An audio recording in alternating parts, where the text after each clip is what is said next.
Olá, estou aqui no Parque Bulemax, um paraíso no coração de São Paulo, um pulmão verde, num dia super bonito, para estar falando um pouquinho sobre como projetar jardins em pequenos espaços.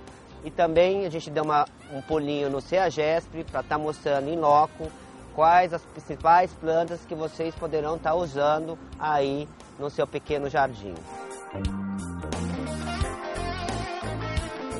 Primeiramente, eu acho muito importante você descobrir qual a natureza do seu espaço, né? Existem duas situações de jardins que eu sempre classifico, como jardim de contemplação e jardim de interação. Jardim de contemplação é um jardim que tem que ser esteticamente muito bem projetado, com as suas devidas proporções, e porque ele serve mais para uma grande vitrine, ele é um cenário.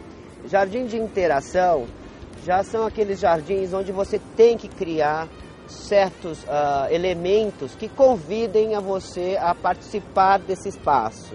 Existem vários tipos de elementos que fazem esse convite. Por exemplo, a própria piscina. Bom, geralmente, hoje os espaços estão sempre rodeados pela arquitetura da casa ou por vizinhos. Então, basicamente, aí nós vamos ter muitas vezes o jardim de meia sombra ou de sombra total.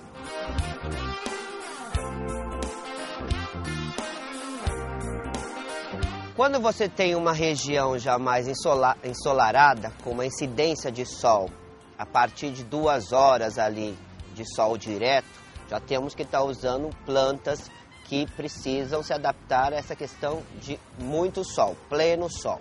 As helicônias, as alpíneas são bastante indicadas para esse tipo de solução. Ela é uma planta nativa da Mata Atlântica, ela é muito adaptável nos climas de praia, em toda a região litorânea. Numa varanda é sempre bacana compor a vegetação junto com belos vasos, juntamente com um belo trabalho de piso e depois com o mobiliário também adequado, compondo, fazendo todo um conjunto aí estético.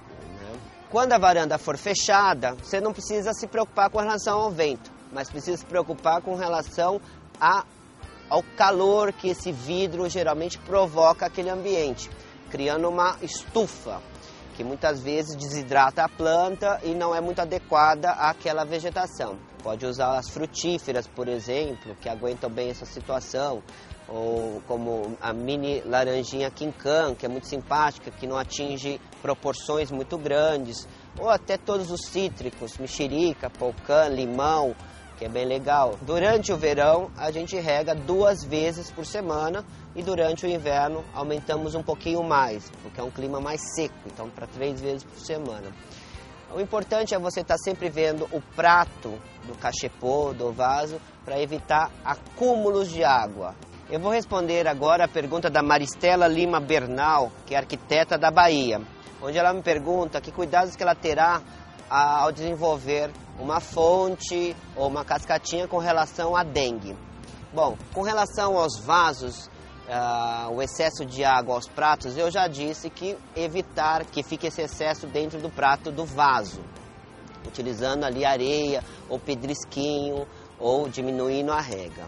Com relação a cascatas e fontes, é bastante importante que essa água tenha movimento, tá? Ela precisa ter pelo menos 4 horas de movimento por dia.